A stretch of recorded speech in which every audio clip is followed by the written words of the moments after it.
నమస్కారం టీసాట్ ప్రేక్షకులకి స్వాగతం. So question paper will be set. So ఇక్కడ చూసినట్టయితే first academic standard is conceptual understanding, దీనికి 40% వెయిటేజ్ ఉంటుంది, 16 marks. Second is questioning and making hypothesis 10%, 4 marks. The third one is activities, lab activities 15% weightage, 6 marks. Information skills and projects, some information will be given, based on the information questions will be asked. That questions you have to answer with the help of the information which is given. So అట్లాంటి questions 15% ఉంటాయి.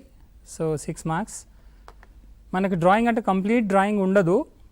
So incomplete drawing ఉండొచ్చు, labelling ఉండొచ్చు, flow charts ఉండొచ్చు, complete the flow charts ఉండొచ్చు. ఇట్లాంటివన్నిటికీ సంబంధించి 10% weightage ఉంటుంది. దీనికి 4%, 4 marks, 10% ఉంటుంది. తర్వాత అప్లికేషన్ అండ్ బయోడైవర్సిటీ, సో దీనికి కూడా 10%, 4 మార్క్స్. సో ఇది మనకు సంబంధించింది. ఇది బ్లూ ప్రింట్కి వచ్చినట్టయితే మనకి ఇది టెంటేటివ్ బ్లూ ప్రింట్, ఇదే ఫిక్స్డ్ కాదు. You know the type of questions. So we have 4 types of questions in question paper. The first type of questions are one word or one sentence or 2 sentences. Answer should be given. So there are 7 questions will be there. So they are called very short answer questions. ఈ very short answer క్వశ్చన్స్లో మనకి answer 1 wordలో ఉండొచ్చు, లేదా 1 sentenceలో ఉండొచ్చు, లేదా 2 not more than 2 sentences. So అది 7 marks ఉంటాయి. Each question carries 1 marks, 1 mark ఉంటుంది. తర్వాత సెకండ్ టైప్ ఆఫ్ క్వశ్చన్స్లో మనకు వెరీ షార్ట్ ఆన్సర్ తర్వాత మనకు షార్ట్ ఆన్సర్ ఉంటాయి. షార్ట్ ఆన్సర్స్లో మన ఆన్సర్ ఎట్లా ఉండాలంటే 4 or 5 sentences, not more than 5 or 6 sentences.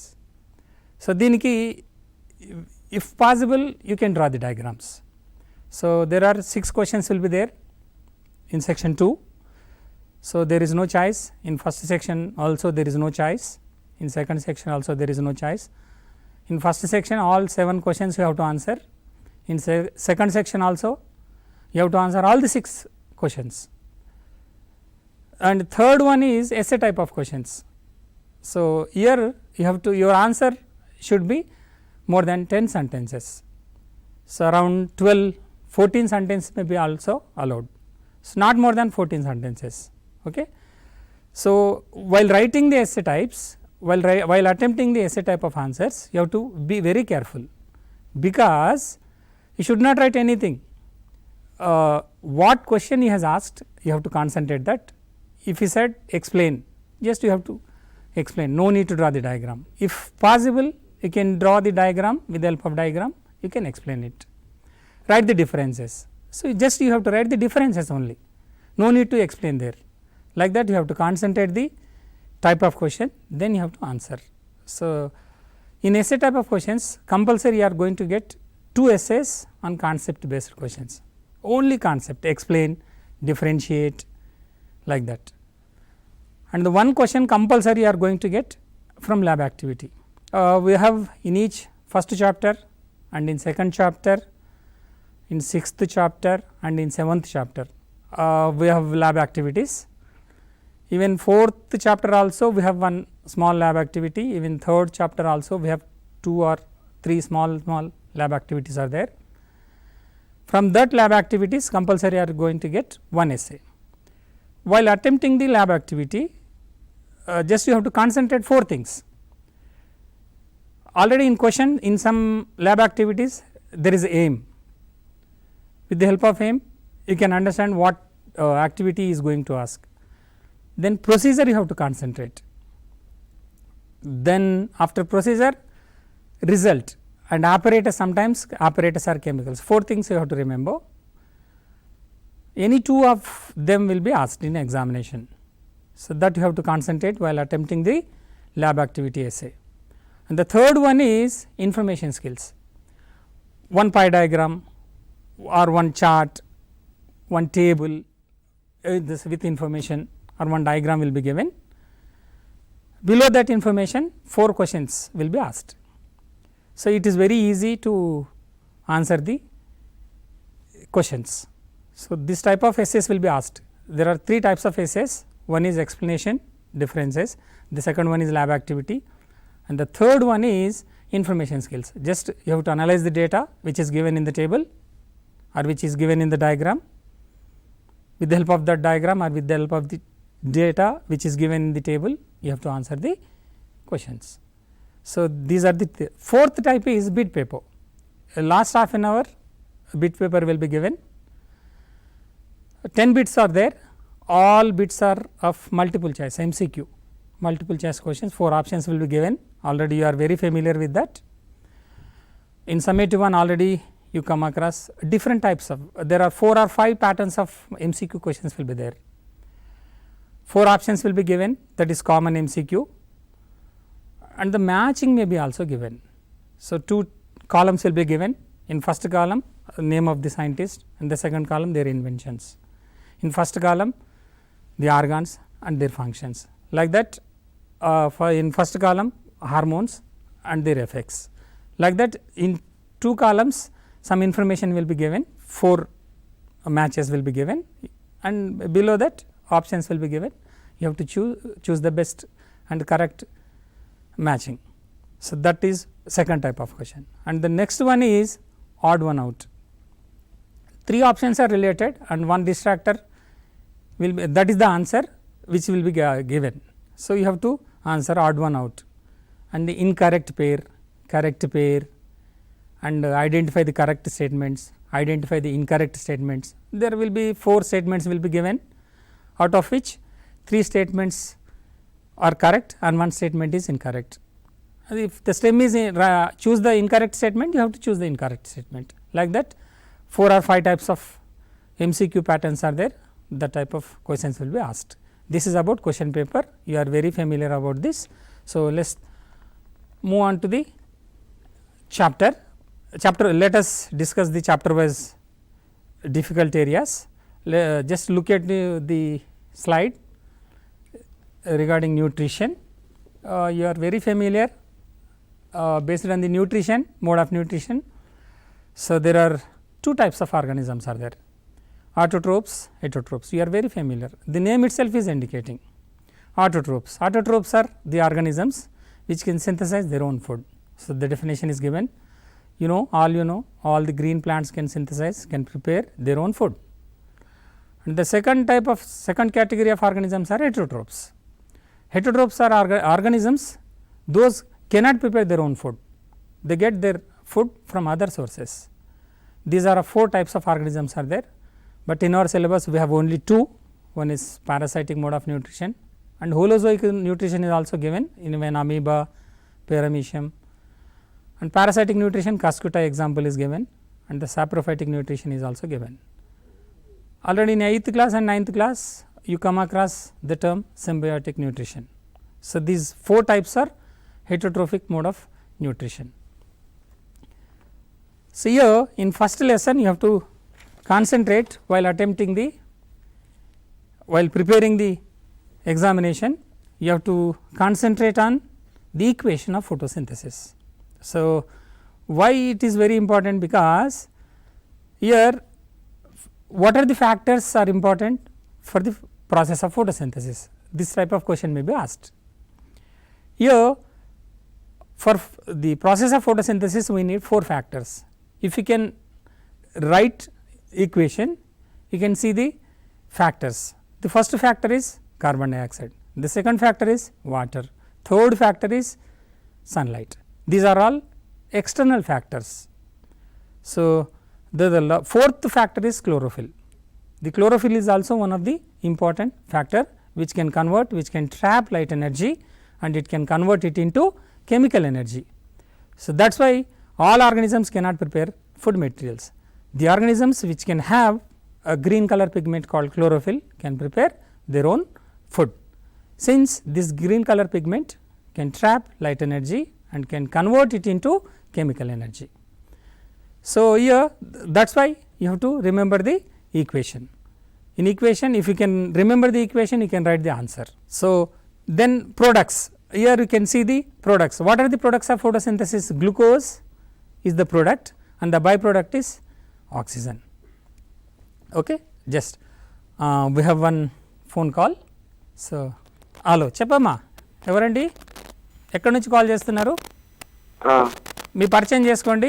ఇది action of saliva on floor గురించి చెప్పారా? అది ఇంకక్కడికి రాలేదు, చెప్తానమ్మా. అది ఎక్కడో 7th లెసన్లో ఉంది కదా. అవును. ఇప్పుడు మనం we're talking about first lesson. Okay. When we go to the 7th lesson will discuss. Okay. Let us move. Related questions అడగండి, ఎనీ టైప్ ఆఫ్ క్వశ్చన్ అడగండి. కాకపోతే మనం we're discussing first topic, then మన క్వశ్చన్స్ కూడా first topic related ఉంటే we can discuss. It is very easy. ఎక్కడో 7th లెసన్లో we can clarify. So equation తర్వాత మనం గుర్తుపెట్టుకోవాల్సింది ఏంటంటే, ఇక్కడ ఫోటోసింథసిస్లో పిగ్మెంట్స్ అడిగాడండి. ఆ పిగ్మెంట్స్ అడిగినప్పుడు మనం చాలా కేర్ఫుల్గా ఉండాలి. Chlorophyll A and chlorophyll B. ఇక్కడ మన టెక్స్ట్ బుక్లో అంటే కొంచెం అదర్ పిగ్మెంట్స్ అనే మాట కూడా ఉంది. సో అదర్ పిగ్మెంట్స్ ఏంటో మీకు అంత ఈ లెవెల్లో మనకు అక్కర్లేదు. Just chlorophyll A and B are they are chief photosynthetic pigments. వాటి కలర్ కూడా ఇచ్చాడు. క్లోరోఫిల్ ఏ అనేది బ్లూ గ్రీన్ ఉంటుంది, క్లోరోఫిల్ బి అనేది ఎల్లో గ్రీన్ ఉంటుంది. Not only these 2 pigments, carotenes and xanthophylls also very important pigments which trap light energy and they transfer it to chlorophyll. So they act as reaction center. In each reaction center around 250 to 400 pigment molecules will be grouped. They trap light energy, they get activated. This activated chlorophyll molecule splits water. అది గుర్తుపెట్టుకోవాలి మనం. మనకి ఇక్కడ mechanism of ఫోటోసింథసిస్లో light phase అని dark phase అనేది మళ్ళీ చెప్పాల్సిన అవసరం లేదు. లైట్ ఫేజ్ రాసేటప్పుడు మీరు చాలా కేర్ఫుల్గా ఉండాలి. అక్కడ మనకు టెక్స్ట్ బుక్లో 3 స్టెప్స్ క్లియర్గా ఉన్నాయి మనకి. ఫస్ట్ స్టెప్లో క్లోరోఫిల్ యాక్టివేట్ అవ్వడం, థర్డ్ స్టెప్లో వాటర్ రిలీజ్ అవ్వడం, స్ప్లిట్టింగ్ ఆఫ్ వాటర్, ఫోర్త్ స్టెప్లో ఫార్మేషన్ ఆఫ్ అసిమిలేటరీ పవర్. సో ఈ 3 స్టెప్స్ని మీరు కేర్ఫుల్గా చదివితే, కేర్ఫుల్గా గుర్తుపెట్టుకొని రాయగలిగితే క్యాప్సూల్స్ లాగా you can get full marks. అది కంపల్సరీ ఇంపార్టెంట్ కాన్సెప్ట్ అండి. సో ఈక్వేషన్తో పాటు మేము మెకానిజంని, ఈ పిగ్మెంట్స్ని గుర్తుపెట్టుకోవాల్సి ఉంటుంది. నెక్స్ట్ డార్క్ అనకుండా మనం ఏమన్నాము, ఇక్కడ ఫోటో ఇండిపెండెంట్ ఫోటోకెమికల్ రియాక్షన్ అన్నాము, లేదా బయోసింథటిక్ ఫేజ్ అని కూడా పిలిచినాం. ఈ బయోసింథటిక్ ఫేజ్లో మనం ఇంతకుముందు డార్క్ ఫేజ్ అని పిలిచేవాళ్ళం. డార్క్ ఫేజ్ అంటే it occurs only in dark అనే మీనింగ్ వచ్చేది, అందుకని nowadays it is called as biosynthetic phase. So direct sunlight is not necessary. Here the energy which is formed in a light reaction, photochemical reaction, which is in the form of ATP and NADPH, that energy, that chemical energy is used to synthesize glucose from carbon dioxide. ఇక్కడ గుర్తుపెట్టుకోవాల్సింది ఏంటంటే CO2 will be reduced only during biosynthetic phase. ఇక్కడ మనకి క్లోరోప్లాస్ట్లో which phase occurs in which part of the chloroplast, that is also very important. Granum, you know the granum, thylakoids are stacked to form one granum. A stacked structure is called granum. Granum is composed of, each granum is composed of around 10 to 15 thylakoids. In each thylakoid is a membranous structure. It is composed of many group of pigments. In each group of pigments one chlorophyll molecule will be active. This is called reaction center. It receives photon. So this is comes under mechanism of photosynthesis. That structure of chloroplast is also very important. Next mechanism of photosynthesis, after that just move on to the activities are there, different activities are there. Here the role of CO2 is essential for the process of photosynthesis. Hello చెప్పండి అండి, మాట్లాడండి. నమస్కారం అండి. మీ పరిచయం చేసుకోండి. నిఖిత చెప్పు Nikhitha. Black paper experiment ఒకసారి explain చేస్తారా? చెప్తానన్నా. Okay, thank you.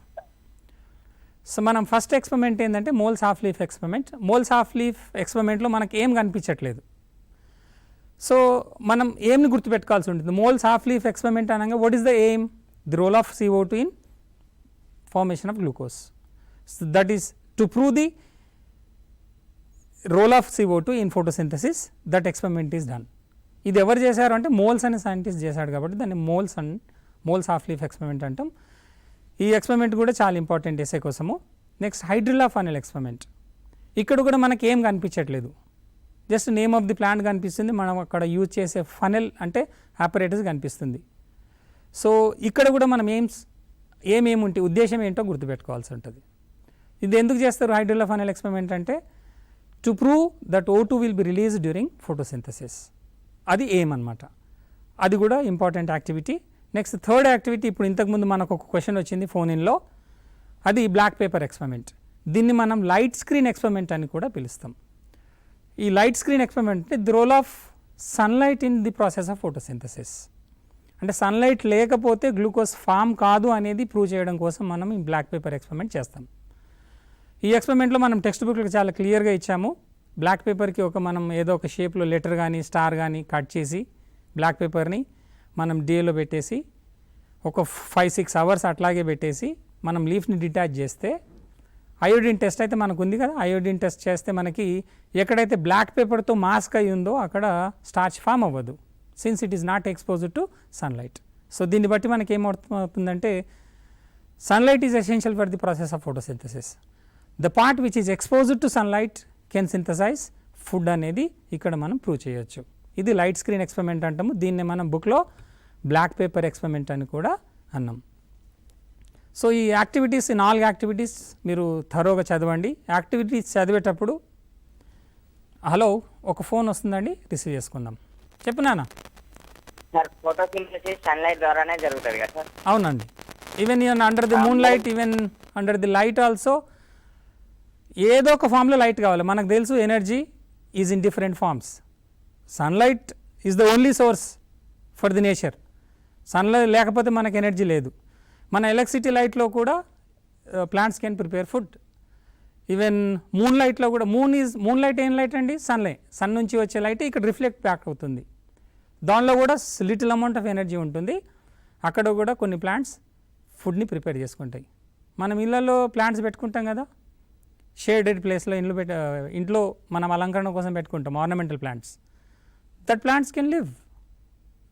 కానీ మనం ప్రాపర్గా ఎఫిషియెంట్గా ఫుడ్ ప్రిపేర్ చేయాలంటే ఖచ్చితంగా సన్లైట్ ఉండాలి. అందుకని మనం ఎవ్రీ 15 డేస్కి, ఎవ్రీ 1 మంత్కి ఆ ప్లాంట్స్ని తీసుకుపోయి మనం బయట ఎండలో పెడతాం. మళ్ళీ తీసుకొచ్చి ఇంట్లో ఒక 10-15 డేస్ పెడతాం. అంటే దట్ మీన్స్ మనకి ఇంట్లో మనం వాడుతున్న వెలుతురు కూడా సరిపోతుంది కొన్ని ప్లాంట్స్కి. ఓకేనా? రైట్ అండి. Let us move on to the next concept regarding nutrition. ఇక్కడ మనకున్న 10 టాపిక్స్లలో ఒక పార్ట్ ఏమో బాటనీ ఉంటుంది, ఒక పార్ట్ ఏమో సెకండ్ పార్ట్ ఏమో జువాలజీ, లేదా ఫస్ట్ పార్ట్ జువాలజీ ఉంటే సెకండ్ పార్ట్ బాటనీ ఉంటుంది. సో ఇక్కడ మనకి ఫోటోసింథసిస్ ఉంది. ఫోటోసింథసిస్తో పాటు న్యూట్రిషన్లో మనకి హెటరోట్రోఫిక్ న్యూట్రిషన్కి వచ్చేవరకు అమీబా ఇచ్చాడు. అమీబాలో ఎట్లా ఫుడ్ ట్రాప్ అవుతుంది, which part is essential, their pseudopodia, it's very common. మనకు ఒక సిరీస్ ఆఫ్ డయాగ్రామ్స్ కూడా ఇచ్చాడు టెక్స్ట్ బుక్లో. Just you go through that, how the food the amoeba can trap, you can see that. And one more below that you can see the paramecium. Paramecium also a protozoan, unicellular eukaryotic microbe. Here cilia plays a major role. అది concentrate చేసి చదవండి. ఇక్కడ cytostome అని ఒక structure ఉంటుంది, oral cavity, oral groove అంటాం మనం దాన్ని. ఓరల్ గ్రూవ్లో సీలియా ఉంటాయి. With the help of cilia it can trap food, smaller food particles. అక్కడ యానల్ పోర్ కూడా ఉంటుంది. అక్కడ ఎక్స్క్రీట్ అంటే అన్డైజెస్టెడ్ ఫుడ్ అంతా ఎక్స్క్రీట్ లాగా యానల్ పోర్ నుంచి బయటికి వెళ్ళిపోతుంది. ఇక్కడ మనం గుర్తుపెట్టుకోవాల్సింది ఏంటంటే అమీబాలో pseudopodia play a major role, whereas in paramecium cilia play a major role. So this 2 things you have to remember. So this is holozoic mode of న్యూట్రిషన్లో వస్తుంది మనకి. పారాసైటిక్ కూడా ఇచ్చాడు మన టెక్స్ట్ బుక్లో. మనం పారాసైటిక్ అనగానే యానిమల్స్కి వెళ్ళిపోతాం మనము. ఈవెన్ కొన్ని ప్లాంట్స్ కూడా పారాసైటిక్ మోడ్ ఆఫ్ న్యూట్రిషన్లో ఉంటాయి. మనకి వెల్ నోన్ ఎగ్జాంపుల్ ఇచ్చాడు అక్కడ డాడర్ ప్లాంట్ అని, Cuscuta reflexa. Cuscuta is a flowering plant. It lives on the as a parasitic plant on the other plants. It cannot prepare its own food since little or no amount of chlorophyll is found in this plant. There is no chlorophyll. In some species, there are many species are there in Cascuta, they have very little amount of chlorophyll will be seen. That is why they cannot prepare their own food.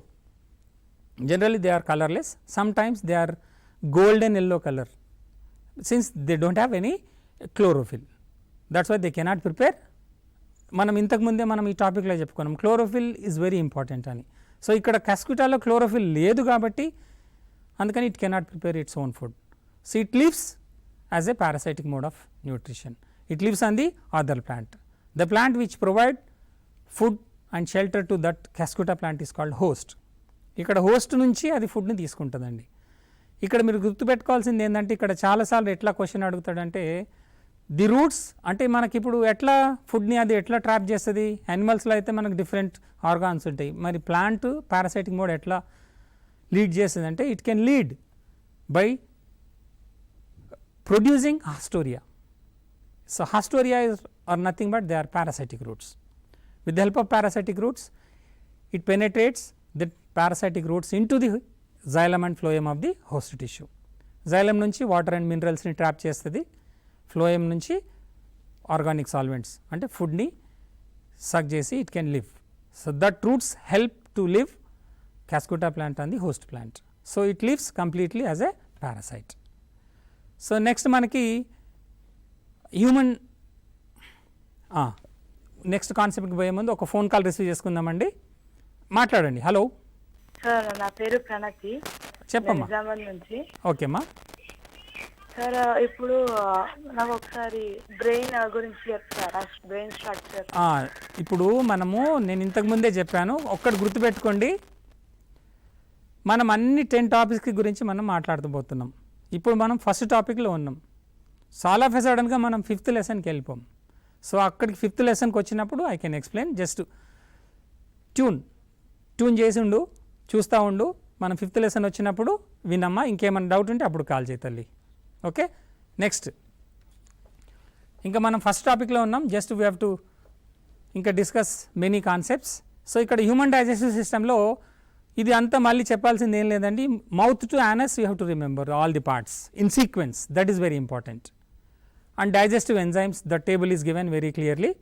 Which enzyme acts on which food you have to remember. So the table you have to be very perfect.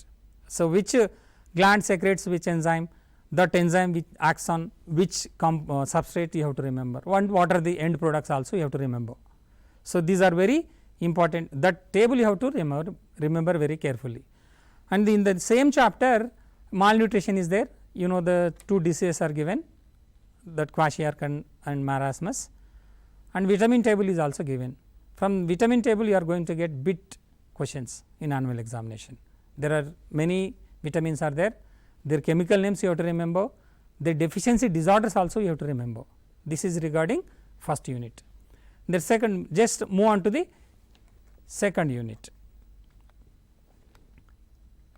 Just look at the slide.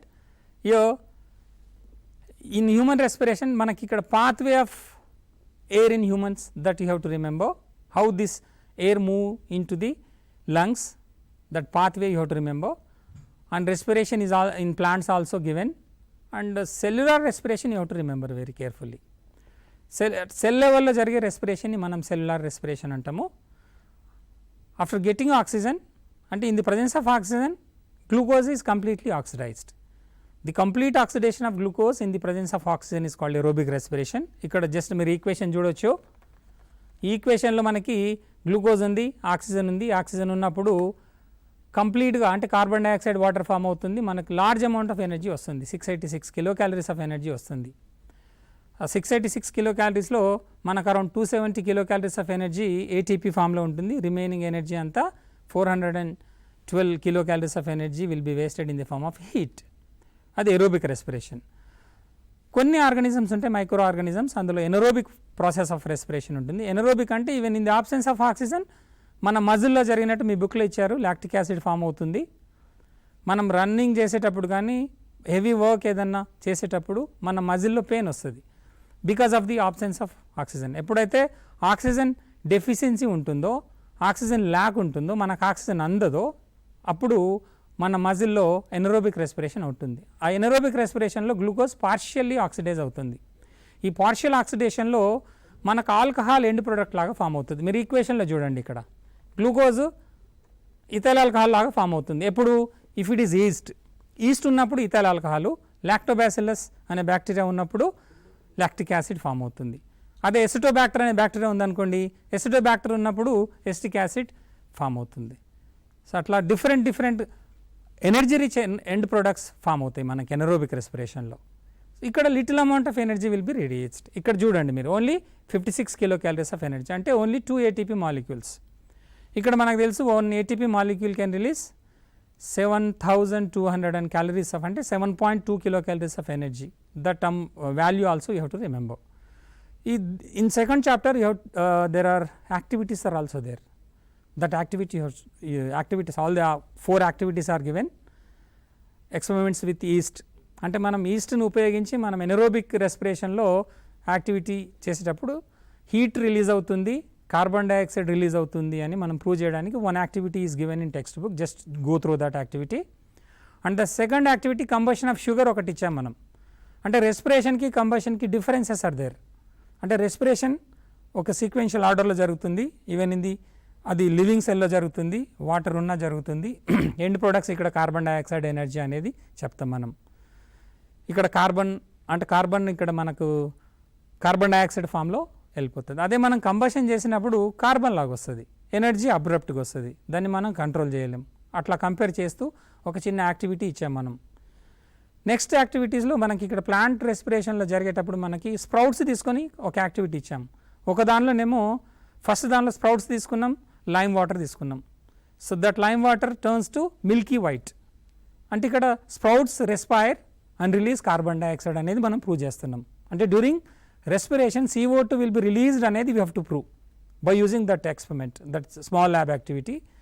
And next activity thermos ఫ్లాస్క్లో మనం sprouts తీసుకొని ఒక thermometer పెట్టాం text బుక్లో, మీరు చూసారు, అది చదవండి. దానిలో ఏం ప్రూవ్ చేస్తున్నాం? Energy will be released in the form of heat అనేది మనం ప్రూవ్ చేస్తాం. స్ప్రౌట్స్ హాట్ ఉంటాయి ఎందుకంటే they release energy in the form of heat. అది ప్రూవ్ చేయడం కోసం మనం థర్మామీటర్ తోటి చూస్తే అది టెంపరేచర్ రేజ్ అవుతుంది. సో ఈ యాక్టివిటీస్ని చదవండి రెస్పిరేషన్లో. ఈ మజిల్ పెయిన్కి రీజన్ ఏంది? Due to accumulation of lactic acid అనేది చదవండి. తర్వాత మనకి హ్యూమన్ రెస్పిరేషన్లో చూసినట్టయితే ribs and diaphragm plays very important role. So in inhalation and exhalation అనేది you have to remember. Okay, next ఇది సెకండ్ చాప్టర్కి సంబంధించి. థర్డ్ చాప్టర్కి వచ్చినట్టయితే ఇట్స్ వెరీ ఇంపార్టెంట్ చాప్టర్. ఇది ఒకసారి స్లైడ్ చూడండి. ఈ స్లైడ్లో మనకి స్ట్రక్చర్, హ్యూమన్ హార్ట్ స్ట్రక్చర్ కనిపిస్తుంది. ఆ human heart structure you have to read thoroughly. ఇక్కడ ఏ చేంబర్కి ఏ బ్లడ్ వెజిల్ అంటుకొని ఉంటుందో అది గుర్తుపెట్టుకోవాలి. ఆ పై చేంబర్స్ ఆరికల్స్ అంటాము, ఏట్రియల్ చేంబర్స్ అంటాము, లోయర్ చేంబర్స్ మనం వెంట్రికల్స్ అంటాం. సో ఇక్కడ రైట్ సైడ్ ఎప్పుడైనా సరే డిఆక్సిజనేటెడ్ బ్లడ్ ఉంటుంది.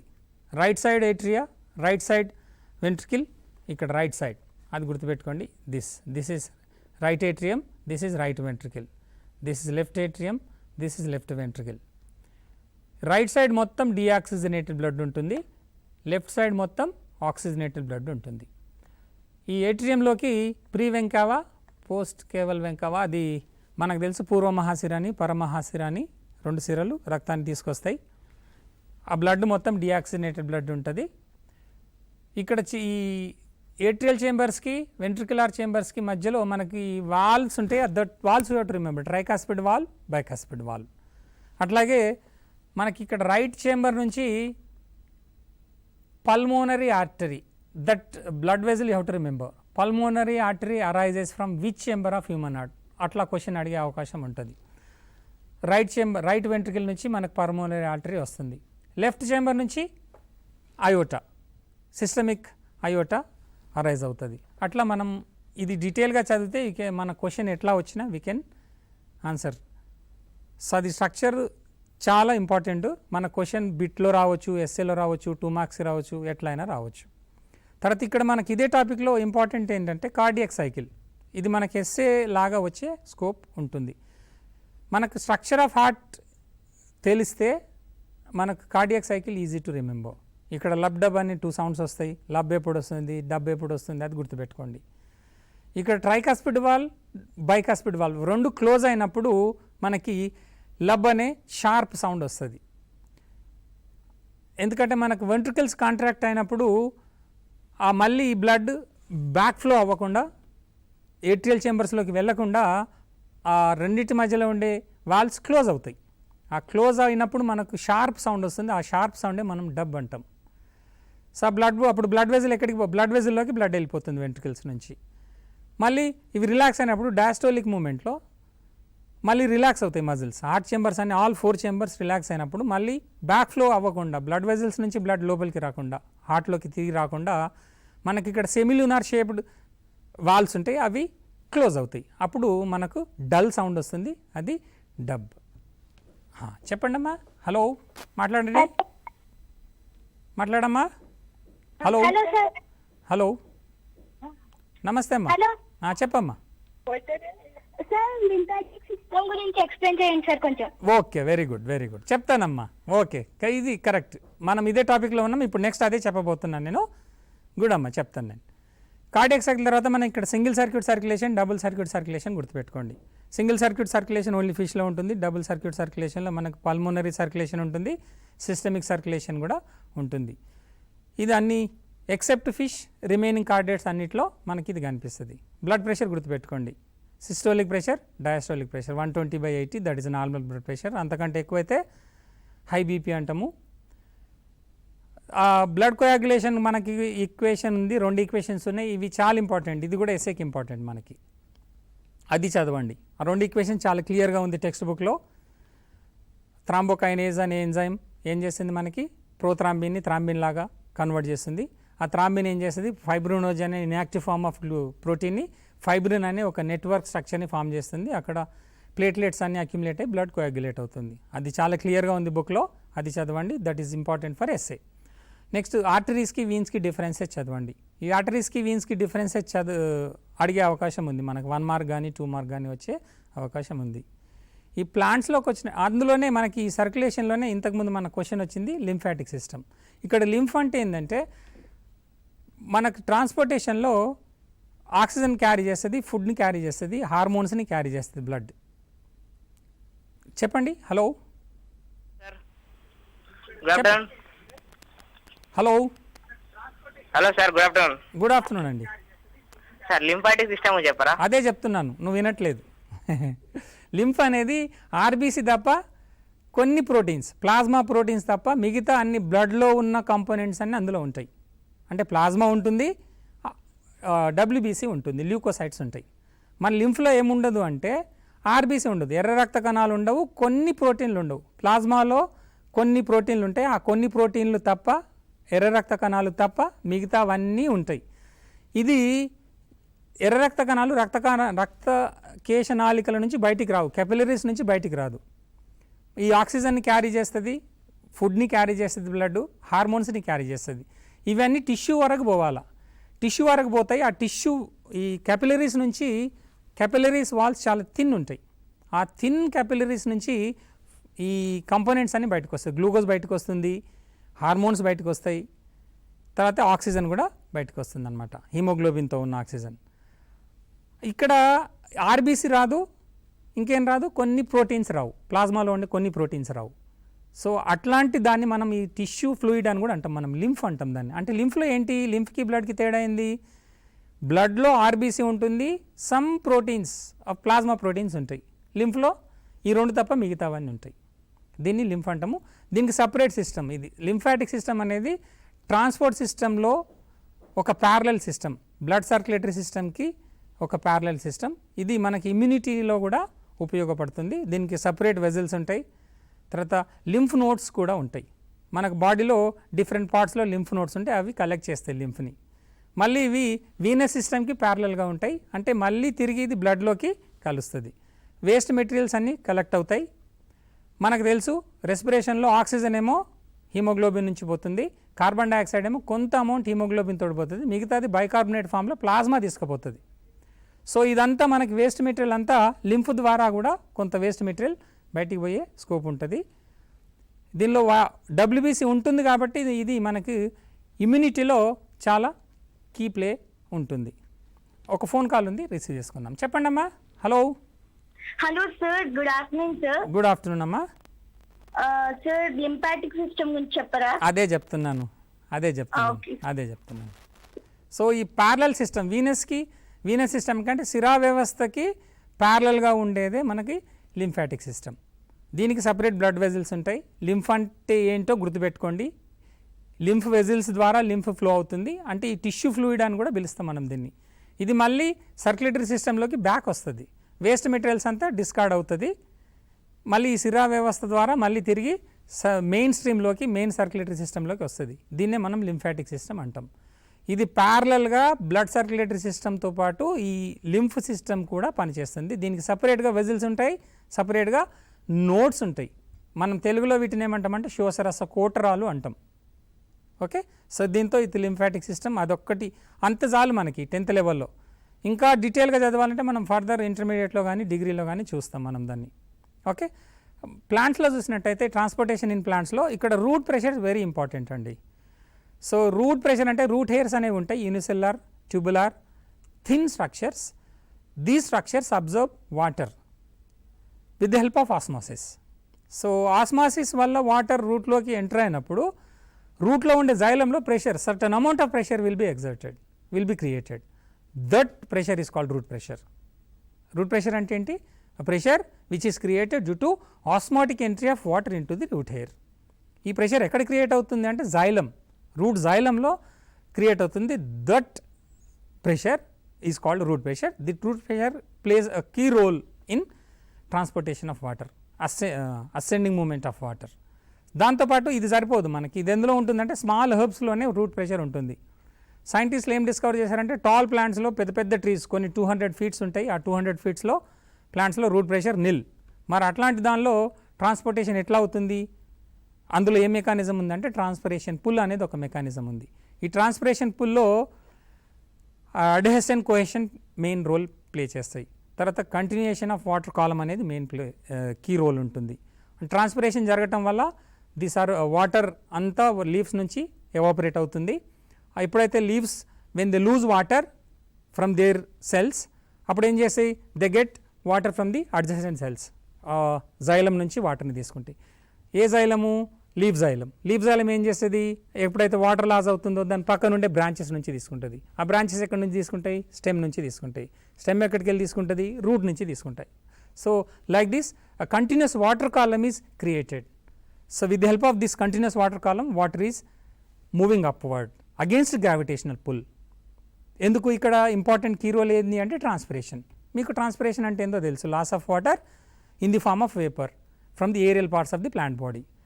ఈ ట్రాన్స్పిరేషన్కి స్టొమాటో కీ రోల్ ప్లే చేస్తుంది. స్టొమాటోతో పాటు మనకు స్టెమ్లో కూడా లెంటిసెల్స్ ఉంటాయి. Lenticels also play a major role in loss of water. ఒక ఫోన్ కాల్ వస్తుంది. హలో సార్, లింఫాటిక్ సిస్టమ్ గురించి చెప్పరా? ఇంతకు ముందే చెప్పాను, వినలేవా? ఇది రక్త ప్రసరణ వ్యవస్థకి ప్యారలల్గా. తెలుగు మీడియమా నువ్వు ఇంగ్లీష్ మీడియమా? తెలుగు మీడియమా? English medium. Okay. Blood circulate, this is the system which acts as a parallel system. This is also a transport system. There is a slight difference between blood and lymph. In blood, RBC will be there, some proteins will be there. Whereas in lymph, there is no RBC, RBC ఉండదు. అదొకటి గుర్తుపెట్టుకోండి. దీనికి separate vessels ఉంటాయండి. Text బుక్లో మనం ఒక paragraph ఇచ్చాము, అది చూడండి సరిపోతుంది. ఇక్కడ లింఫ్తో పాటు లింఫ్ వెజిల్స్ ఉంటాయి, నోట్స్ ఉంటాయి. అదొకటి గుర్తుపెట్టుకోండి. అంత మాత్రం గుర్తుపెట్టుకుంటే మనకు ఎగ్జామ్లో ఏ రకంగా క్వశ్చన్ వచ్చినా మనం జవాబు రాయొచ్చు. Let us move on to the 4th chapter, excretion. Just ఒక స్లైడ్ చూడండి. ఇక్కడ ఎక్స్క్రీషన్కి సంబంధించి మనకు ఎక్స్క్రీషన్లో స్ట్రక్చర్ ఆఫ్ హ్యూమన్ ఎక్స్క్రీటరీ సిస్టంలో structure of kidney is important, nephron structure is important, mechanism of urine formation is important. ఇక్కడ మనకు సపరేట్గా ఎక్స్క్రీటరీ సిస్టమ్ని మనం జస్ట్ కిడ్నీస్, యూరినరీ బ్లాడరు, ఏం బ్లడ్ వెజల్ పోతుంది, ఏం బ్లడ్ వెజల్ బయటకు వస్తుంది, అది గుర్తుపెట్టుకుంటే సరిపోతుంది. యురేటర్ ఏంటి అది గుర్తుపెట్టుకోండి, యురేత్రా ఏంటి అది గుర్తుపెట్టుకోండి. నెక్స్ట్ నెఫ్రాన్ స్ట్రక్చర్కి వచ్చినట్టయితే గ్లోమెరులస్ గుర్తుపెట్టుకోవాలా. It plays a key role in the formation of urine. మనకు బ్లడ్ నుంచి వేస్ట్ మెటీరియల్స్ అన్నీ సపరేట్ అవ్వడానికి అది యూజ్ అవుతుంది గ్లోమెరులస్. దాన్ని అందుకనే మనం ఏమంటామంటే గ్లోమెరులస్ ఫిల్టరేషన్ అంటాం. అందులోకి ఎంటర్ అయ్యే బ్లడ్ వెజల్స్ పేర్లు గుర్తుపెట్టుకోండి. Afferent arteriole, efferent arteriole. Afferent arteriole larger in size, ఎక్కువ డయామీటర్ ఉంటుంది, పెద్దగా ఉంటుంది. ఈఫరెంట్ ఏమో నారోగా ఉంటుంది, సన్నగా ఉంటుంది. Because of that pressure is created. Because of that pressure గ్లోమెరులస్లో వేస్ట్ మెటీరియల్స్ అన్నీ సపరేట్ అవుతాయి. బ్లడ్ తప్ప మిగతాదంతా అందులోకి వస్తుంది. ఈ కలెక్టింగ్ ట్యూబ్యూల్స్ ఉంటుంది, ప్రాక్సిమల్ కలెక్టింగ్ ట్యూబ్యూల్ ఉంటుంది, డిస్టల్ పీసీటీ డీసీటీ మనకు టెక్స్ట్ బుక్లో ఉందండి క్లియర్గా. దాన్నే లూప్ ఆఫ్ హెన్లీ అంటాం మనము. అది గ్లోమెరులస్లో ఫిల్టర్ అయిన వేస్ట్ మెటీరియల్స్ని మనం ప్రైమరీ యూరిన్ అంటాం మనం. ఆ ప్రైమరీ యూరిన్లో ఎసెన్షియల్ మినరల్స్ ఉంటాయి, ఎసెన్షియల్ కాంపౌండ్స్ ఉంటాయి. మళ్ళీ they have to be reabsorbed in to the blood stream. అది మనం సెకండ్ స్టెప్లో చెప్పుకుంటాం, రీఅబ్జార్ప్షన్ అని. ఇది పెరిట్యుబులార్ నెట్వర్క్ ఉంటుంది, ఆ పెరిట్యుబులార్ నెట్వర్క్లోకి మళ్ళీ అబ్జర్వ్ అవుతుంది ఎసెన్షియల్ ఎలిమెంట్స్ అన్నీ కూడా, ఎసెన్షియల్ మెటీరియల్స్ అన్నీ కూడా.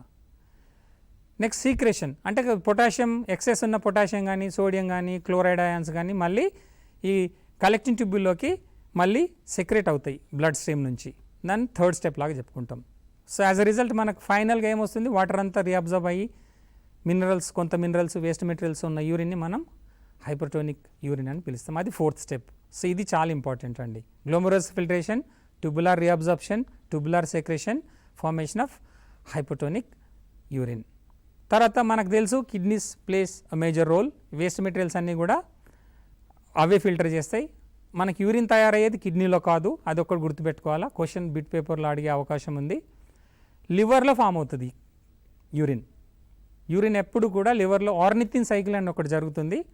ఈ ఆర్నిథిన్ సైకిల్లో మనకి urine as a by product, urine అనేది బై ప్రొడక్ట్ లాగా లివర్లో ఫామ్ అవుతుంది.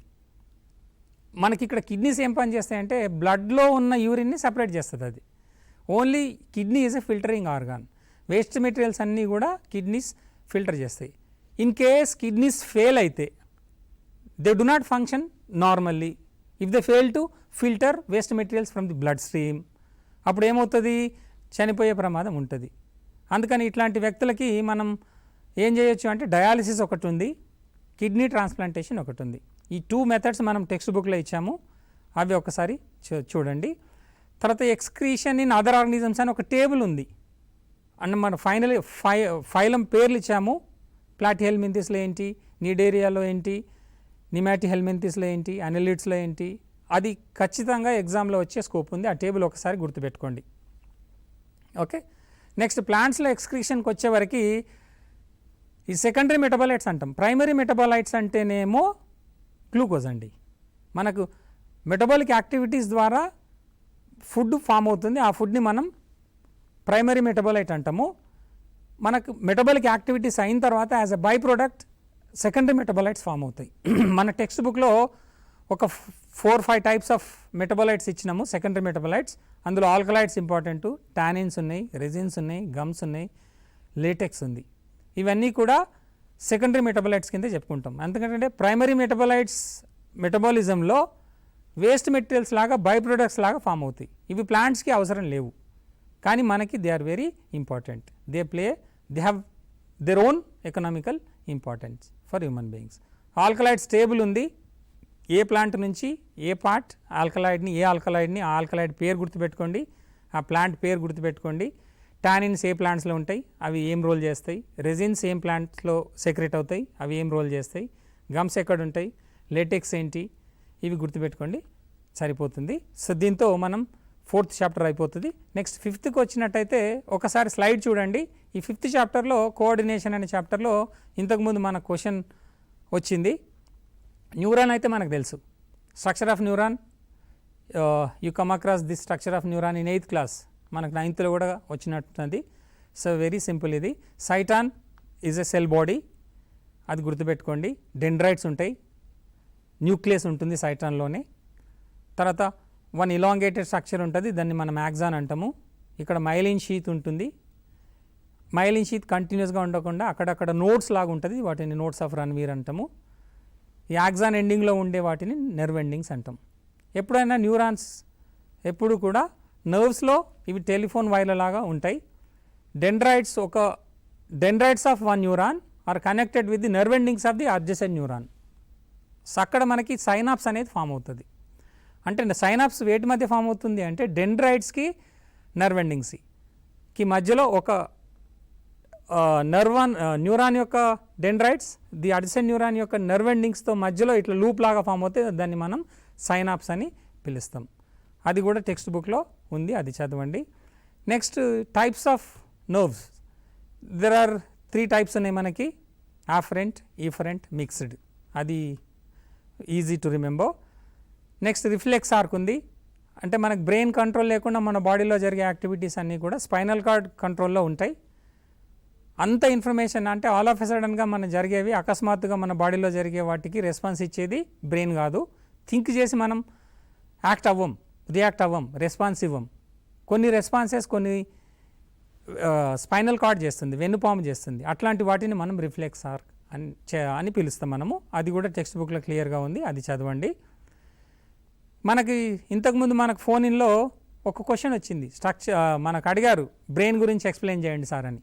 బ్రెయిన్లో ఏం లేదు, జస్ట్ 3 పార్ట్స్ ఉంటాయి. ఆ గైరీ సెల్స్ కూడా గుర్తుపెట్టుకోండి. మనకి ఇక్కడ చూడండి, మనకు ఈ స్లైడ్లో మనకి టెక్స్ట్ బుక్లో కూడా డయాగ్రామ్ ఉందండి. ఆ ఉబ్బెత్తు భాగాలు ఉన్నాయి కదా, ఆ ఎలివేషన్స్ ఉన్నాయి కదా, ఆ ఎలివేషన్స్ని మనం గైరీ అంటాము. గ్రూవ్స్ ఉన్నాయి కదా, గాడులు, వాటిని సెల్సీ అంటాం. ఈ గ్రూవ్స్ అండ్ ఎలివేషన్స్ ఎందుకు యూజ్ చేస్తాయంటే they can accommodate more number of neurons. అంటే మనకు ఉన్నదే కొంచెం ప్లేస్, ఆ ప్లేస్లో ఎక్కువ నెంబర్ ఆఫ్ న్యూరాన్స్ని అకామిడేట్ చేయడానికి స్కోప్ ఉంటుంది. అందుకని అది అట్లా ఉబ్బెత్తుగా ఉంటుంది. ఈ ఉబ్బెత్తు భాగాలని మనం గైరీ అని, గాడుల వంటి భాగాలని సెల్సీ అని పిలుస్తాం మనం. అదొక్కసారి గుర్తుపెట్టుకోండి. They increase the surface area అని అర్థం ఇక్కడ. ఇందులో 3 పార్ట్స్ ఉంటాయి, four brain, mid brain, Hind brain. ముందు మెదడు, మధ్య మెదడు, వెనక మెదడు. ముందు మెదడులో మనకు ఆల్ఫాక్టరీ లోబ్స్ ఉంటాయి. దెన్ సెరిబెల్లం ఉంటుంది, సెరిబ్రమ్ ఉంటుంది. సెరిబ్రమ్ మస్తిష్కం, గ్రానలంబికలో మస్తిష్కం. హలో హలో మాట్లాడండి. Hello sir. హలో నమస్కారం అండి, చెప్పమ్మా. బ్రెయిన్ అండ్ ఫంక్షన్స్ క్లియర్గా చెప్తారా? చెప్తున్నా. మనకు టెక్స్ట్ బుక్లో కూడా చాలా క్లియర్గా ఇచ్చాం. ఆల్ఫాక్టరీ లోబ్స్, గ్రానలంబికలు ఏం పని చేస్తాయి క్లియర్గా ఉంది టెక్స్ట్ బుక్లో. వాసన. మస్తిష్కం ఏం చేస్తుంది? జ్ఞాపక శక్తి, ఆలోచన, గుర్తుపెట్టుకోవడం. మధ్య మెదడులో ఏముంటుంది? ద్వారగోడదం ఉంది, అది గుర్తుపెట్టుకోండి. తర్వాత నెక్స్ట్ వెనక మెదడులో 2 భాగాలు ఉన్నాయి. సెరిబెల్లం, అనుమస్తిష్కం ఉంది, మధ్యాముఖం ఉంది. అనుమస్తిష్కం ఏం చేస్తుంది? బ్యాలెన్సింగ్. అనుమస్తిష్కం బ్యాలెన్సింగ్ చేస్తుంది. తర్వాత మధ్యాముఖం ఏమో హార్ట్ బీట్ని కానీ, రెస్పిరేషన్ కానీ, డైజెషన్ కానీ చేస్తుంది. ఇది వెరీ ఇంపార్టెంట్. అది ఒకసారి టెక్స్ట్ బుక్లో క్లియర్గా ఉందమ్మా, అది ఒకసారి చూసి చదువుకోండి. 6th చాప్టర్కి వచ్చినట్టయితే ఇది మనం ఒకసారి చూడండి, మనకు టైం లేదు. రిప్రొడక్షన్లో మనకి అనిమల్ రిప్రొడక్షన్ ఉంది, ముఖ్యంగా హ్యూమన్ రిప్రొడక్షన్ ఉంది. తర్వాత ఫ్లవరింగ్ ప్లాంట్స్లో రిప్రొడక్షన్ ఎట్లా ఉందో ఉంది. ఇక్కడ ఫిమేల్ రిప్రొడక్టివ్ స్ట్రక్చర్ గుర్తుపెట్టుకోండి, స్ట్రక్చర్ ఆఫ్ స్పర్మ్ గుర్తుపెట్టుకోండి. రైజోపస్ యాక్టివిటీ చాలా ఇంపార్టెంట్ అండి ఎస్ఏ కోసం. ఈ రైజోపస్ మోల్డ్ ఉంది, ఇది స్పోర్ రిలేషన్లో, అంటే స్పోర్స్ ఎట్లా ఫామ్ అవుతాయి, asexual mode of reproduction prove చేయడం కోసం ప్లాంట్స్లో ఆ చిన్న ల్యాబ్ యాక్టివిటీ ఇచ్చాడు. మనకు టెక్స్ట్ బుక్లో ఉంది. బ్రెడ్ తీసుకున్నాడు, కొంచెం తడేసిండు, నీడలో పెట్టిండు, 2-3 డేస్ తర్వాత ఫంగస్ వస్తుంది. ఆ ఫంగస్ని మనం మైక్రోస్కోప్ కింద పెట్టి చూస్తే రైజోపస్ కనిపిస్తుంది, బ్రెడ్ మోల్డ్. అదొక్కసారి టెక్స్ట్ బుక్లో క్లియర్గా ఉంది, చూడండి. నెక్స్ట్ రిప్రొడక్షన్ ఇన్ ఫ్లవరింగ్ ప్లాంట్స్లో double fertilization, triple fission is very important. Structure of embryo sac is important. ఇక్కడ ఎంబ్రియోకి ఎంబ్రియో సాక్కి తేడా ఏంటి అంటే ఎంబ్రియో సాక్ లోపల ఉంటుంది, ఎంబ్రియో సాక్ ఏమో హ్యాప్లాయిడ్ అండి, ఏకశితికము. ఎంబ్రియో ఈజ్ డిప్లాయిడ్, అదొకటి గుర్తుపెట్టుకోండి. డబుల్ ఫర్టిలైజేషన్ ఎందుకంటామంటే 2 ఫర్టిలైజేషన్స్ ఉంటాయి, సింగమి, సొమాటోగమి, శాఖీయ సంయోగము, సంయుక్త సంయోగం. సో ఇది టెక్స్ట్ బుక్లో క్లియర్గా ఉంది. 7 సెల్డ్ 8 న్యూక్లియర్ స్ట్రక్చర్ ఉంటుంది. దాన్ని మనం అంటే మెజారిటీ ఆఫ్ ప్లాంట్స్లో అది ఉంటుంది, మోనోస్పోరిక్ ఎంబ్రియో సాక్. సో ఇది పాలిగోనం అనే ప్లాంట్స్లో ఫస్ట్ టైం కనుగొన్నారు సైంటిస్టులు, అందుకని దీన్ని మనం పాలిగోనం టైప్ ఆఫ్ ఎంబ్రియో సాక్ అని పిలుస్తారు. ఇక్కడ ఫర్టిలైజేషన్ ఎట్లా జరుగుతుంది అదంతా చాలా క్లియర్గా ఉంది ఆ రిప్రొడక్షన్లో, అది చూడండి. ఎండోస్పర్మ్ ఈ కండిషన్లో ఉంటాయి. Endosperm always in flowering plants triploid because it is formed after double fertilization, triple fusion. Post fertilized product అది. ఓవ్యూల్ ఏమో సీడ్ లాగా ఫామ్ అవుతుంది, ఓవరీ ఏమో ఫ్రూట్ లాగా ఫామ్ అవుతుంది. సో ఎంబ్రియో సాక్ కానీ, పాలెన్ గ్రెయిన్ కానీ, ఎక్సెల్ కానీ, యాంటీపోడల్స్ కానీ ఇవన్నీ కూడా హ్యాప్లాయిడ్ కండిషన్లో ఉంటాయి. ఆ కండిషన్ అడిగే స్కోప్ ఉంది మనకి ఎగ్జామ్లో. ఓకే, సో ఇది అంతా చెప్పుకున్నాం మనం. ఇందులోనే మనకి ఫ్లో డయాగ్రామ్ ఒకటి ఉందండి. మనకి సెక్స్ డిటర్మినేషన్ వచ్చే స్కోప్ ఉంది. Sex determination in human beings అంటే బాయ్ ఎప్పుడు పుడతాడు, గర్ల్ ఎప్పుడు పుడుతుంది, ఇది డిసైడ్ చేసేది ఎవరు? ఫాదర్. సో ఇది అడిగే స్కోప్ ఉంది ఖచ్చితంగా. ఎస్ఏకి ఒకసారి వచ్చింది మనకు ఆల్రెడీ యాన్యువల్ ఎగ్జామ్లో. ఇది బిట్ లాగా రావచ్చు, లేదా 2 మార్కులకి 1 మార్క్కి రావచ్చు. అదొకసారి గుర్తుపెట్టుకోండి. మనకు తెలుసు స్పోమ్లో 2 టైప్స్ ఉంటాయి. 22+X ఉంటే అది ఒకవేళ ఆ స్పోమ్ ఎగ్తో ఫెర్టిలైజ్ అయితే అది ఫిమేల్ అవుతుంది. 22+Y అనే క్రోమోజోమ్స్ ఉన్న స్పోమ్ ఎగ్తో ఫెర్టిలైజ్ అవుతే ఫిమేల్ అవుతుంది, మేల్ అవుతుంది. అది ఒక్కసారి గుర్తుపెట్టుకోండి. X ఏమో ఫిమేల్, Y ఏమో మేల్. అది మనకు ఫ్లో చార్ట్ లాగా మనం డయాగ్రామ్ రూపంలో టెక్స్ట్ బుక్లో ఇచ్చాము, అదొకసారి చూసుకోండి. తర్వాత సెల్ డివిజన్ ఉంది మనకి. సెల్ డివిజన్లో సెల్ సైకిల్ గుర్తుపెట్టుకోండి. G1, S and G2, M. ఈ 4 ఫేజెస్లో G1 pre synthetic, S synthetic phases and G2 post synthetic, M is mitotic. మైటాటిక్లో ప్రోఫేజ్, మెటాఫేజ్, అనాఫేజ్, టీలోఫేజ్. ఏ ఫేజ్లో మనం ఏ చేంజెస్ కనిపిస్తాయి? ఒక మైటాసిస్ అయితేనేమో 1 parent cell divides into 2 daughter cells. అదొక్కసారి గుర్తుపెట్టుకోవాలి. They are identical cells, they are almost like their parent cell, they have the same number of chromosomes. అవన్నీ గుర్తుపెట్టుకోండి. If parent cell is diploid, daughter cells also diploid. అదే మనకు meiosis అయితేనేమో దీన్ని reductional division అంటాం. 1 parent cell divides into 4 daughter cells. అదొక్కటి గుర్తుపెట్టుకోవాలి. ఈ daughter cells are always haploid. If the number of chromosomes, if it is a onion, the number of chromosomes in parent cell 16, whereas in after meiosis మనకు daughter సెల్స్లో అంటే ఓమ్లో కానీ పాలన్ గ్రెయిన్లో కానీ 8 chromosomes ఉంటాయి. అందుకని మనం దీన్ని రిడక్షన్ డివిజన్ అని పిలుస్తాం. 7th chapter, just move on to the 7th chapter. 7th చాప్టర్లో కోఆర్డినేషన్ లైఫ్ ప్రాసెస్ అని మనం ఇంతదాకా చదువుకున్న ఆల్ 6 చాప్టర్కి సంబంధించి మళ్ళీ కోఆర్డినేషన్. కానీ ఇక్కడ మనం కాన్సన్ట్రేట్ చేసింది ఏంటి అంటే ఓన్లీ మళ్ళీ డైజెషన్తో కంపేర్ చేస్తూ ఒక యాక్టివిటీస్తో పాటు రాశారు. ఈ యాక్టివిటీస్ని మనం గుర్తుపెట్టుకోవాలి. ఒక 10 యాక్టివిటీస్ ఉన్నాయి. ఇంతకుముందు కూడా సలైవా ఫ్లోర్ టెస్ట్ అని ఏదో పిల్లలు అడిగారు. టెక్స్ట్ బుక్లో చాలా క్లియర్గా ఉంది, అది చదవండి. ఈ 10 యాక్టివిటీస్ని ఖచ్చితంగా చదవాలి. Dental formula, types of teeth, తర్వాత ఎంటరిక్ నర్వస్ సిస్టమ్ ఏంటి, సెకండ్ బ్రెయిన్ ఏంటి, అవన్నీ చాలా క్లియర్గా టెక్స్ట్ బుక్లో ఉన్నాయి. అవి ఒక్కసారి చూసుకోండి పైన. ఆల్రెడీ మీరు ఇంతకుముందే చదివి ఉంటారు. 8th లెసన్కి వచ్చినట్టయితే జెనెటిక్స్లో మనకు ఒక టేబుల్ ఉంది. పీ ప్లాంట్లో డిఫరెంట్ క్యారెక్టర్స్ ఉన్న ఒక టేబుల్ ఉంది. ఒక 7 క్యారెక్టర్ని తీసుకొని గ్రిగరీ జోహన్ మెండల్ యాక్టివిటీ చేశాడు. ఆ 7 క్యారెక్టర్స్ ఖచ్చితంగా మీరు గుర్తుపెట్టుకోవాలి. ఏది డామినెంట్ క్యారెక్టర్, ఏది రెసెసివ్ క్యారెక్టర్. ఇక్కడ కన్ఫ్యూజ్ అయ్యేది ఈ 3 పిల్లలు. ఎందుకంటే నేను క్లాస్ రూమ్లో టీచ్ చేసేటప్పుడు ఇది చూశాను నేను పిల్లల దగ్గర. పొజిషన్ ఆఫ్ ఫ్లవర్ కన్ఫ్యూజ్ కావద్దండి. Axial is always dominant, terminal is always recessive. Yellow seed is dominant, green seed is recessive. చెప్పమ్మా. హలో మాట్లాడండి. Hello sir, good afternoon sir. Good afternoon అండి. ఈ చెక్కర్ బోర్డ్స్ గురించి చెప్పారా సార్? చెప్తున్నానండి. పున్నెట్ స్క్వేర్ మెథడ్ అదే చెప్తున్నాను. నెక్స్ట్ ఇది పున్నెట్ స్క్వేర్ మెథడ్లో పున్నెట్ అనే సైంటిస్ట్ దీన్ని చేశాడు. మనం క్రాస్ చేసేటప్పుడు హైబ్రిడైజేషన్ మెథడ్లో ఫర్ ఎగ్జాంపుల్ మనకి హోమోజైగస్ ప్లాంట్స్ని మనం క్రాస్ చేసాం. వచ్చేవన్నీ ఫస్ట్ జనరేషన్లో ఇప్పుడు క్యాపిటల్ ఆర్ ఉంది, స్మాల్ ఆర్ ఉంది. క్యాపిటల్ ఆర్ని మనం డామినెంట్ అంటాము, స్మాల్ ఆర్ని రెసెసివ్ అంటాం. వీటిని క్రాస్ చేసినప్పుడు మనకు వచ్చేది హెట్రోజైగస్ డామినెంట్ వస్తుందండి. క్యాపిటల్ ఆర్ స్మాల్ ఆర్ వస్తుంది.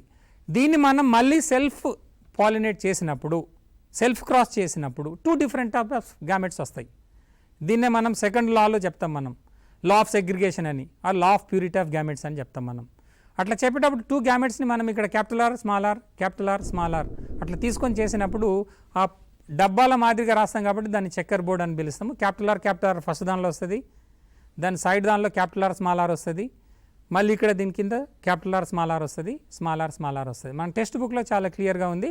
F2 జనరేషన్లో మనకి ఫినోటిపిక్ రేషియో ఏమో 3:1, జీనోటిపిక్ రేషియో ఏమో 1:2:1.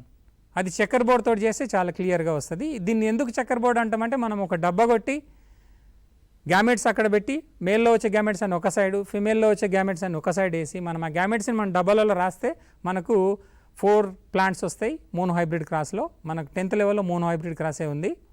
సో అందుకని దాన్ని మనం చెక్కర్ బోర్డ్ అని పిలుస్తాం. దీన్ని పున్నెట్ స్క్వేర్ మెథడ్ అని కూడా పిలుస్తారు, ఎందుకంటే పున్నెట్ అనే సైంటిస్ట్ దీన్ని మొదటిసారిగా చేశాడు. తర్వాత variations play major role in evolution of organisms. మనం కాన్సెప్ట్కి వచ్చినట్టయితే లామార్కిజంలో acquired characters, inheritance of acquired characters అంటాడు. అది తప్పు అని ప్రూవ్ చేసింది హ్యూగో డివ్రిస్. తర్వాత డార్వినిజం ఏంది, natural selection. Survival of the fittest, మనకు ఒక 8 పాయింట్స్ ఉన్నాయండి డార్వినిజంలో. న్యాచురల్ సెలక్షన్కి సంబంధించి డార్వినిజంలో ఒక 8 పాయింట్స్ ఉన్నాయి. ఆ 8 పాయింట్స్ని ఒకసారి చదవండి, క్యాప్సుల్స్, అది ఎస్ఏ వస్తే సరిపోతుంది, చదివితే సరిపోతుంది. తర్వాత ఇందులో మనం ఈ చాప్టర్లో గుర్తుపెట్టుకోవాల్సింది homologous organs, analogous organs. Structurally similar, functionally dissimilar. ఇది గుర్తుపెట్టుకోండి తప్పకుండా. అంటే నిర్మాణాత్మకంగా ఒకే విధంగా ఉండి క్రియాత్మకంగా భిన్నంగా, అంటే వేరే వేరే పనులు చేస్తాయి కానీ వాటి నిర్మాణం ఒకే రకంగా ఉంటుంది. వాటిని మనం హోమోలోగస్, నిర్మాణ సామ్య అవయవాలు. రెండోది ఏంటి, అనలోగస్ ఆర్గాన్స్. అనలోగస్ ఆర్గాన్స్ అంటే ఏంటి, వాటి ఫంక్షన్స్ ఏముంటుందండి, but the structure is different. అట్లా అంటే దాన్ని మనం అనలోగస్ ఆర్గాన్స్. తర్వాత వెస్టీజియల్ ఆర్గాన్స్ ఉంది, ఫాజిల్స్ ఉంది, అదొకసారి చూడండి. 9thలో మనం ఒక 2 minutesలో ముగించబోతున్నాం. 9th చాప్టర్లో ఇక్కడ గుర్తుపెట్టుకోవాల్సింది ఫుడ్ చైన్స్. అంటే ఏ లెవెల్లో, ఏ ట్రోఫిక్ లెవెల్లో ఏ ఆర్గానిజమ్స్ ఉంటాయి. ఫస్ట్ లెవెల్ ఎప్పుడు కూడా ప్రొడ్యూసర్స్, సెకండ్ లెవెల్ ఎప్పుడు కూడా హెర్బివోర్స్, థర్డ్ లెవెల్ ఎప్పుడు కూడా ఆమ్నివోర్స్, 4th లెవెల్ ఎప్పుడు కూడా కార్నివోర్స్. ఆ లెవెల్స్ గుర్తుపెట్టుకోండి ఫుడ్ చైన్స్లో. ఫుడ్ వెబ్, ఇది different types of food chains అన్నీ కలిసి ఫుడ్ వెబ్ ఫామ్ అవుతుంది. తర్వాత ఇక్కడ మనం గుర్తుపెట్టుకోవాల్సింది ఎకలాజికల్ పిరమిడ్స్. ఇక్కడ pyramid of numbers, pyramid of biomass, pyramid of energy. Pyramid of energy always మనకు వర్టికల్గానే ఉంటుంది, అదొక్కసారి మర్చిపోవద్దు. మనకి ఇక్కడ పిరమిడ్ ఆఫ్ బయోమాస్లో ఫ్రెష్ వాటర్ ఇకోసిస్టమ్ వచ్చినట్టయితే ఇన్వర్టెడ్ ఉంటుంది, ఎందుకంటే ప్రొడ్యూసర్స్లో the biomass is very less. అంటే గ్రాడ్యువల్గా మనం టాప్ కార్నివర్స్కి పోయే కొద్దీ బయోమాస్ ఇంక్రీజ్ అవుతుంది కాబట్టి ఆ ఒక్క పిరమిడ్ ఇన్వర్టెడ్ ఉంటుంది.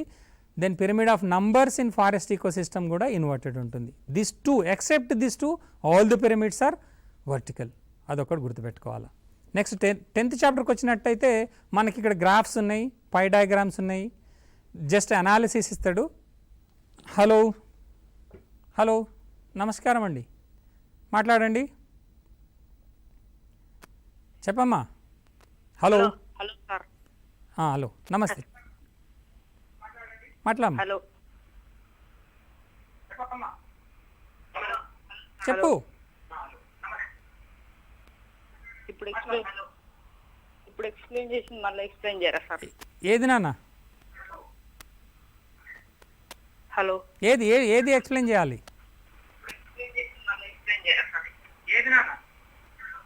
ఈ న్యాచురల్ రిసోర్సెస్కి వచ్చినట్టయితే మనకి ఈ న్యాచురల్ రిసోర్సెస్లో 4 Rs ఉన్నాయి. ఆ 4 Rsని గుర్తుపెట్టుకోండి. కమ్యూనిటీ బేస్డ్ ఇంటర్వెన్షన్స్ ఉన్నాయి, ఫార్మర్ బేస్డ్ ఇంటర్వెన్షన్స్ ఉన్నాయి, రెన్యూవబుల్ ఎనర్జీ ఉంది, ఫారెస్ట్కి సంబంధించింది, సాయిల్కి సంబంధించింది. అవి ఒక్కసారి గుర్తుపెట్టుకుంటే బయోడీజిల్ కూడా అడిగే స్కోప్ ఉందండి. సో ఇవన్నీ కాన్సన్ట్రేట్, మనం ఇప్పుడు చెప్పుకున్నవన్నీ కాన్సన్ట్రేట్ చేస్తే ఖచ్చితంగా మీరు సక్సెస్ అవుతారు. All the best. నాకు ఈ అవకాశం ఇచ్చిన టీసాట్ యాజమాన్యానికి కృతజ్ఞతలు, పిల్లలందరికీ నా ఆశీస్సులు. All the